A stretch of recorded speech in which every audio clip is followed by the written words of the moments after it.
तवारीखे खालसा नाल जुड़े समूह दर्शकों का स्वागत है। फतेह प्रवान करो जी। वाहिगुरू जी का खालसा वाहिगुरू जी की फतेह। सिखां दे रहतनामे ये दो शब्द रहत अते नामा का संयुक्त रूप है। रहत का अर्थ है रहनी अमल। नामा फारसी शब्द है जिसका अर्थ है लिखत, जो भावें चिट्ठी रूप विच होवे या पुस्तक रूप विच। इस तरह रहतनामा तो भाव है वह रचना जिस विच सिख धर्म की मर्यादा नूं चितरिया गया होवे। सिख जगत विच रहतनामिਆਂ का उतना ही महत्व ते प्रभाव है जितना हिंदू धर्म विच सिमरतियां की अहमियत है। महान कोशकार अनुसार रहतनामा वह पुस्तक है जिस विच सिख धर्म के नियमां अनुसार रहण की रीति दसी गई होवे। सिखां लई विधि निषेध कर्मां दा जिस विच वर्णन होवे। आम तौर ते रहत दो प्रकार की मनी गई है। एक अंदरली रहत, इसनूं मानसिक रहत भी कहा जा सकता है। इस प्रकार रहत का स्रोत अधिकतर गुरबाणी है। दूजी बाहरली रहत जिसका संबंध मनुख के शरीर नाल है ਜਾਂ उसके समाजिक व्यवहार ਅਤੇ चलन नाल है। इस विच धार्मिक अनुष्ठान अथवा विधि विधान भी शामिल किए जा सकते हैं। रहतनामिਆਂ विचले कथ का संबंध अधिकतर बाहरली रहत नाल है। रहतनामा एक है, अनेक हैं ਅਤੇ इन्हां दी गिनती सदा वधदी रही है। गुरमत मारतंड विच भाई कान सिंह ने 28 रहतनामिਆਂ का जिक्र किया है ਅਤੇ उन्हां नूं अगों दो मुख भागां विच वंडदे होया हेठ लिखे अनुसार विवरण किया है। श्री गुरु ग्रंथ साहिब जी की बाणी, दशमेश जी की मुखवाक बाणी जो खालसा धर्म के नियमां की प्रतिपादन करती है।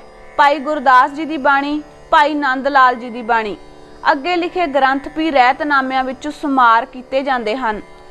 जन्म साखी गुरु नानक देव जी, ज्ञान रत्नावली, भगत रत्नावली, सर्वलोह विच जो सिख धर्म संबंधी वाक हैं।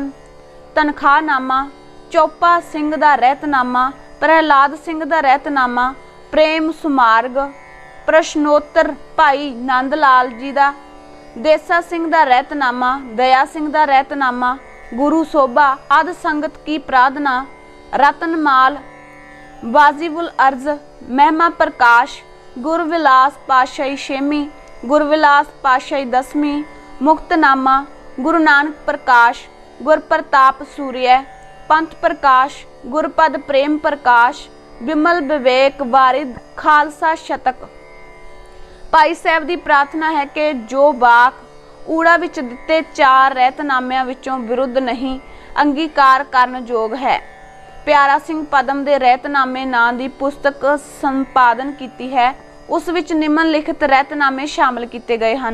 रहतनामा भाई नंद लाल जी, तनखाहनामा भाई नंद लाल जी, साखी रहत की भाई नंद लाल, रहतनामा भाई प्रहलाद सिंह, रहतनामा भाई दया सिंह, रहतनामा भाई चौपा सिंह छिब्बर, रहतनामा परम सुमार्ग अज्ञात, रहतनामा भाई देशा सिंह, रहतनामा भाई साहिब सिंह, मुक्तनामा भाई साहिब सिंह, रहतनामा सहजधारियां का, सर्वलोक विच खालसा माया, खालसा उस्तत, खालसा पंचासिका।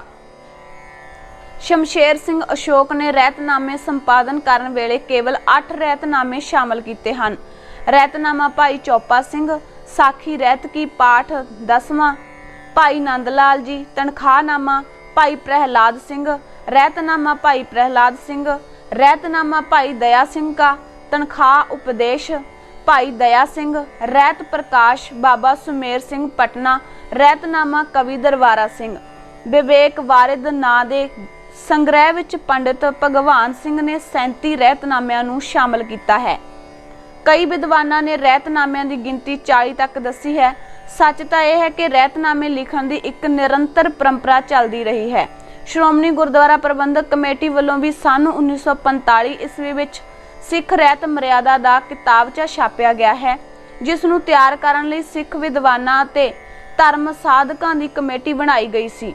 रहतनामे लिखण की परंपरा का आरंभ गुरु गोबिंद सिंह जी तो बाद होया ਅਤੇ ਉਹਨਾਂ ਨੂੰ ਲਿਖਣ ਵਾਲੇ ਗੁਰੂ ਗੋਬਿੰਦ ਸਿੰਘ ਜੀ ਦੇ ਨਿਕਟਵਰਤੀ ਸਿੱਖ ਸਨ।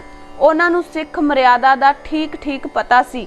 ਗੁਰੂ ਸਾਹਿਬਾਨ ਦੇ ਜੀਵਨ ਕਾਲ ਵਿੱਚ ਜਦੋਂ ਵੀ ਕੋਈ ਧਰਮ ਮਰਿਆਦਾ ਦੀ ਸਮੱਸਿਆ ਉਪਸਥਿਤ ਹੋ ਜਾਂਦੀ, ਉਸ ਦਾ ਸਮਾਧਾਨ ਗੁਰੂ ਸਾਹਿਬਾਨ ਤੋਂ ਹੀ ਹੋ ਜਾਂਦਾ। ਪਰ ਗੁਰੂ ਸਾਹਿਬ ਤੋਂ ਬਾਅਦ ਜਦੋਂ ਕੋਈ ਦੇਹਧਾਰੀ ਪਦ ਪ੍ਰਦਰਸ਼ਕ ਨਾ ਰਿਹਾ ਅਤੇ 10ਵੇਂ ਗੁਰੂ ਤੋਂ ਬਾਅਦ ਸਿੱਖਾਂ ਨੂੰ ਜਿਸ ਸੰਕਟ ਵਿੱਚੋਂ ਲੰਘਣਾ ਪਿਆ, ਉਸ ਨਾਲ ਸਿੱਖ ਅਨੁਯਾਈਆਂ ਵਿੱਚ ਕਈ ਵਿਕ੍ਰਿਤ ਰੁਚੀਆਂ ਪ੍ਰਚਲਿਤ ਹੋ ਗਈਆਂ, ਜਿਨ੍ਹਾਂ ਦੇ ਸਮਾਧਾਨ ਲਈ ਉਸ ਵੇਲੇ ਦੇ ਮੁਖੀ ਸਿੱਖਾਂ ਨੇ ਮਰਿਆਦਾ ਨੂੰ ਕਾਇਮ ਰੱਖਣ ਲਈ ਜੋ ਯਤਨ ਕੀਤੇ, ਉਹਨਾਂ ਵਿੱਚੋਂ ਰਹਿਤਨਾਮੇ ਲਿਖਣ ਦਾ ਉਦਮ ਵਿਸ਼ੇਸ਼ ਮਹੱਤਵ ਰੱਖਦਾ ਹੈ। ਇਸ ਪ੍ਰਕਾਰ ਦੀਆਂ ਰਚਨਾਵਾਂ ਵਿੱਚ ਲੇਖਕ ਗੁਰੂ ਜੀ ਵੱਲੋਂ ਉਪਦੇਸ਼ ਰੂਪ ਵਿੱਚ ਮਰਿਆਦਾ ਜਾਂ ਰਹਿਤ ਦੀ ਗੱਲ ਅਖਵਾ ਕੇ ਉਸ ਦੀ ਪਾਲਣਾ ਉੱਤੇ ਬਲ ਦਿੰਦਾ ਹੈ।